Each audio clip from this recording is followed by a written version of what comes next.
Chapter 6. Responsibility for one's actions. Lilith woke with a crick in her neck. Opening her smoky emerald eyes, she found herself still hidden behind a tree, ignored by the day's chaos. Bleary-eyed, she stood up to find herself face to face with Kramer. She fell back to the ground in surprise. You son of a bitch.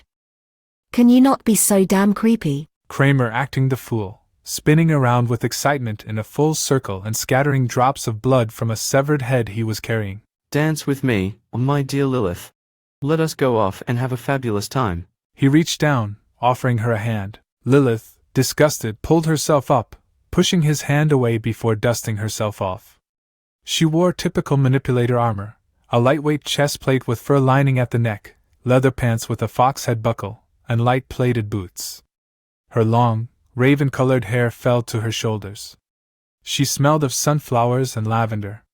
Surprised at a flower being somewhere it shouldn't, she seized Kramer's hand and bent it backward, causing a wince of pain and a look of pleasure to flash across the man's face. I like where this is going. But I don't know what I did to deserve such attention. She gripped him harder. I told you before. Never touch me, you damn creep. With concentrated gravitational energy, she forced him down to his knees. You put this flower in my hair. Furious, she intensified the gravity anomaly around him. Lewis arrived just seconds before she crushed him. He's enjoying that a little too much. Kramer, mad at the interruption, told Lewis to scram. Even if you're enjoying yourself. We need to assess the situation. He didn't say as much, but he think Tyrene is worried about the second army, the one the rookie was assigned to. Kramer scoffed. That imbecile is one food. Lilith kicked Kramer in the face and forced his head under her boot. He'd better not be. You were supposed to be leading the southern attack. Where were you? I was relaxing and enjoying myself. Watching the slaughter and mayhem from the woods. Lewis noticed the head. And you killed a messenger. He grabbed the head from Kramer and tossed it away. Before it could stop tumbling, it was crushed under a hoof.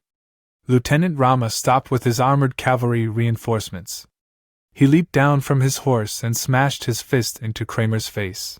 What happened here, Lilith? The displeased army commander struggled to restrain his annoyance and anger. Kramer climbed to his feet. Why did you hit me? His cold eyes met Rama's. I received a confirmed report that you were twirling a human head.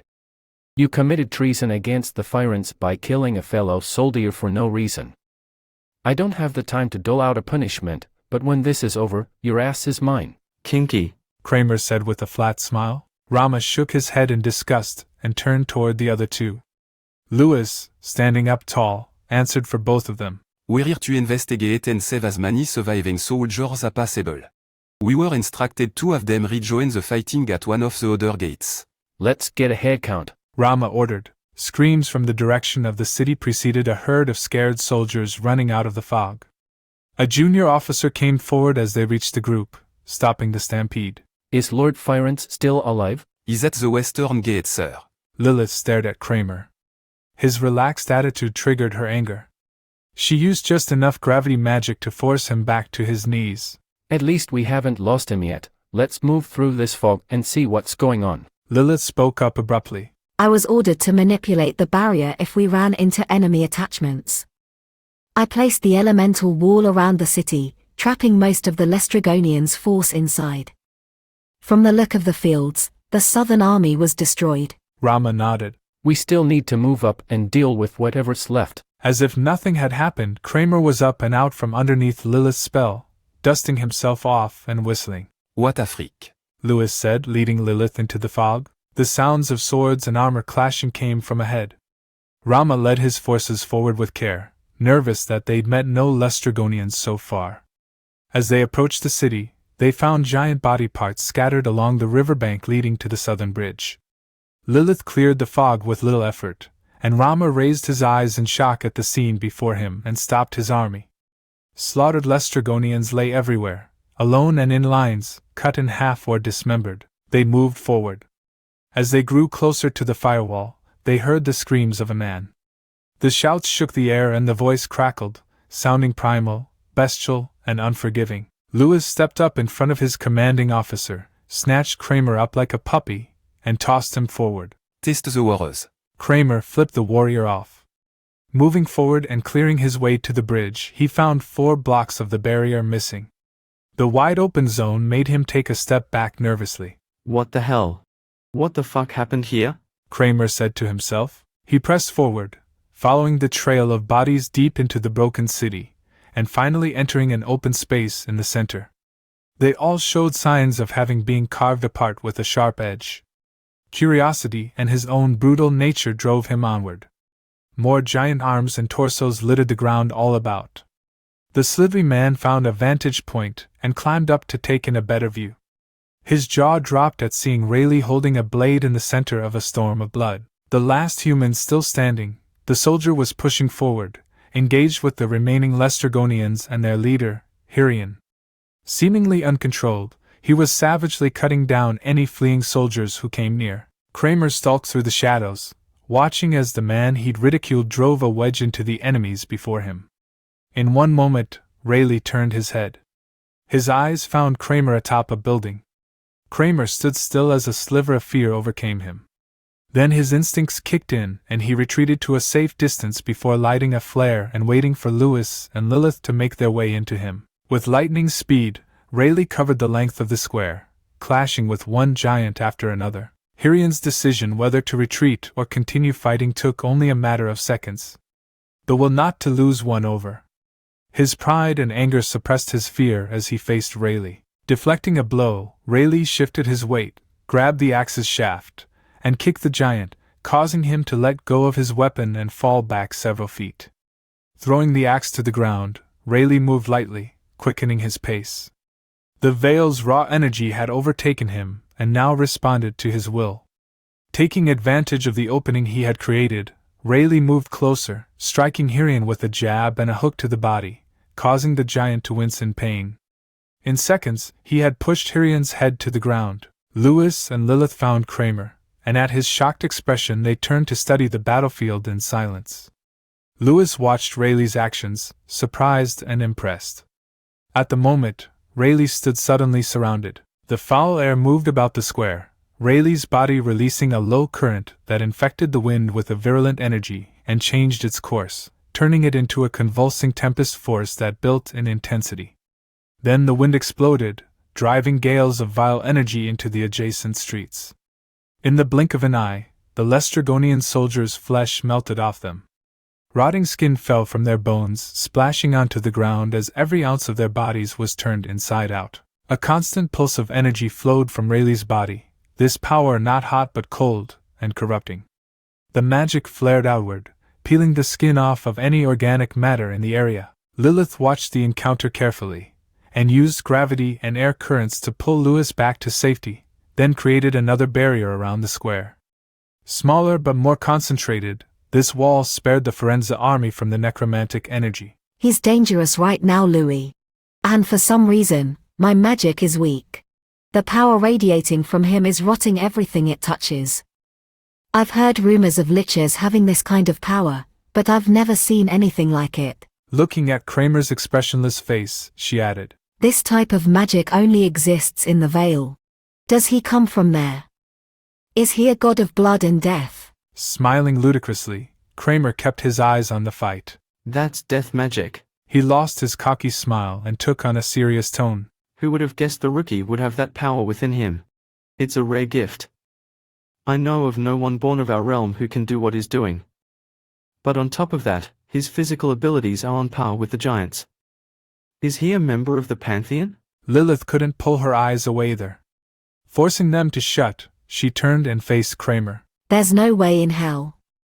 Those beings sit on their thrones and believe themselves to be our gods. Kramer listened carefully, and then pointed toward Rayleigh. Then explain him to me. Bending low, he moved closer to the edge to study the action. Lewis stood still, listening to the exchange but focused on Rayleigh's unrefined movements. A thought came to him and he spoke out loud, catching both of their attention. He's causing all this avec with no battle techniques. Watch his movements. Everything he does leaves huge holes in his defense. It's a brute tactic. It works because he is fighting marauding giants. If he faced someone like Kramer, with his tricks and games he wouldn't do nearly so well. Lilith focused her senses on Rayleigh in an attempt to read him. Her face grew flushed. His energy is chaotic and intoxicating. How could he be so strong? Kramer asked enthusiastically. Oh. He's an Asura. Yes, he must be. It makes sense now, he's an enemy of the gods, a creature of war and strife. But there aren't many Asuras left. They all fought themselves to death. So what in the nine hells is he? How did he get assigned to our band? A light bulb clicked on in Kramer's head, and his eyes widened. They don't even know what they have. Those idiots. He sat back and laughed. The outburst caught the attention of some straggling Lestrygonians. Lilith and Lewis ducked down as Kramer sat where he was, not caring about the rage-filled eyes keying in on him. Tossing two daggers toward the giants, Kramer used his abilities to manipulate the blades and cut down the onlookers. Rama arrived at the square and, reading the situation, remained calm and kept his army at a distance as he searched for an explanation. He called out for Lewis and Lilith. Grabbing Kramer, the two headed down. Kramer insolently fired off a quick verbal jab intended for Rama's ears. I hope you have a return address for wherever you and Tyrene got this guy. Ignoring him, Rama continued to watch the fighting in the square. As long as the Dithara is active, we can't get close without taking serious damage, he said loud enough for his officers to hear. I need a messenger. A man in black leather stepped forward from the crowd. Rama's hands moved worriedly as he wrote a note on a piece of parchment. Lilith stared at him. Have you seen anything like this before? We are going to need Walker to help, if Rayleigh's fight continues to go on like this. At the moment, we are powerless against his abilities. Head west and give this to Walker Firence, Rama told the messenger. Hurry, he said, tempering his tone but raising his voice as he sent the courier off. Lilith stood tall, focused on manipulating the elements and particles in the air. The electromagnetic pulses from Rayleigh were still disrupting her ability to gather energy and redirect it. The field he was producing extended to the northwestern and eastern city blocks, causing the wall of elements to dissipate and returning the energy to the atmosphere. We need to find a way to get into the fight, Lewis said, looking at Lilith and Kramer. Concerned for self-preservation, Kramer reached for the dice in his pocket, rolling them in his hand and then checking them. A 3, a 1, and a 6. He calculated his next move. Kramer's methods were odd even to those who thought they knew him. But his ruthless mind had one crutch, and that was his superstitions. Like a giant snake, Kramer slithered away, circling the edge of the battlefield, picking off stragglers, and taking their heads. His erratic movement put him in a position to attack those he was hunting without being seen. Eventually, he worked his way back to where Lewis and Lilith were. He pulled out a vial of green liquid and poured some into each of the heads he'd collected. As the blood curdled, he hurled the charged skulls into the remaining groups of Lestrygonian soldiers. The heads exploded into fire mid-flight, sending poison-tipped skull fragments into the flesh of the giants, contaminating their bodies and spreading a poisonous fog that incapacitated others. Hirian used his affinity with earth to alter the ground around him, encapsulating himself and several soldiers in protection from the poisonous wind. As they sweated from the heat, nervousness grew among his soldiers. Letting the poison linger, Kramer made his way toward the group with his abnormal movements. Lewis found an opening and entered the battle with his weapon drawn, a twin-bladed spear. Charging into their blind spot from a back alley, he attacked with precise chopping motions, tearing through flesh. A tired giant made a wild attack at Kramer's neck. Without breaking stride, Kramer smiled and slid around the giant, cutting its throat and ripping its head off, then kicking the oversized skull to the ground. As he licked the blood off his face, a sense of fear came over the giants. He cut them down enthusiastically, slicing their necks one by one, dancing about the battlefield and laughing in the fountains of giant blood. Juggling his twin serrated and curved Damascus blades, Kramer put on a spectacle for the Firenze army. He wiggled his fingers, activating his power using giant's blood to heal Lilith and restore her mana, then stuck his tongue out at Lewis. Rama held his army back, waiting for the right moment, while allowing the three specialists to do as they pleased in the square. Worried about Lestrygonian reinforcements, he looked around hoping to predict where giants might appear. First Sergeant, Rama yelled. A scruffy, brown-haired man with a chipped tooth rode forward. His bronze armor was sturdy, but the dull polish made it clear that he was not highborn. Your orders, sir? Take 200 men and reinforce the western flank. Are you expecting something, sir? I am. Keep your wits about you, Riley. And watch the mountainside. There may be more Lestrygonians in the forest to the north. The sergeant nodded and returned to his company. His dark brown eyes were firm as he addressed them. Men. We've been assigned to bolster the western attacking force and guard their blind side against threats from the mountain. First Sergeant, sir. The commander is only sending just us for this task. One of his men asked. Yes. Riley saw the fear in the man's eyes. Steady yourself. If you have an ounce of fear, these monsters will use it against you. Steel your hearts, men. Today we earn our pay. He raised his hand, leading his men apart from the army and west towards Walker's detachment. Circling the city to avoid the battle, Riley caught glimpses of Rayleigh, Lilith, and Lewis fighting it out in the square. Pushing away the wish that he could manipulate elements, he focused on the task in front of him. Will they be of any use, sir? Rama's first lieutenant asked. Even if they were only a buffer in between Lord Fyrance and the unknown in the forest. All I can ask is that they fight to the best of their abilities. They are just normal people, just commoners, sir. It's not like they are elites. Look into the square. Those three are just mercenaries, and look at their impact on the battlefield. Sir, I would say that those three are abnormal no matter what their upbringing. But Sergeant Riley's men really are just normal people. They don't have abilities like those mercenaries. This is a war. We are all equals on the battlefield, and we must all do what we can to win this fight.